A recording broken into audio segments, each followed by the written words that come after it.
ठारू शामी शागिर्दियाणी के शादी के ॾिठे ते मुबैना ज़्यादती जो निशानो बढ़ाए ब्लैकमेल करण वारे वाक़े जो नोटिस टाइम न्यूज़ की ख़बर बाद सेशन जज नौशर फ़िरोज़ ऐं DIG इरफान बलोच नोटिस वरितो। SSP नौशर फ़िरोज़ के हुक्म ते पुलिस जे इल्ज़ाम हेठि आयल जवाबदार जे घर ते चढ़ाई।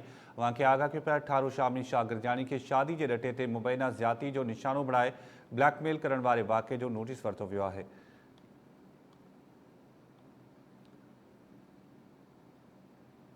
तफ़सील मालूम कयूं था ग़ुलाम शबीर हुजण खां। जी ग़ुलाम शबीर, छा तफ़सील आहिनि वधीक? जी ग़ुलाम शबीर।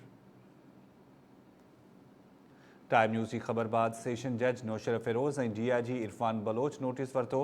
SSP नौशर फ़िरोज़ के हुक्म ते पुलिस जे इल्ज़ाम हेठि आयल जवाबदार जे घर ते चढ़ाई। पुलिस तरफ़ां इल्ज़ाम हेठि आयल जवाबदार जे घर ते चढ़ाई कई वई आहे।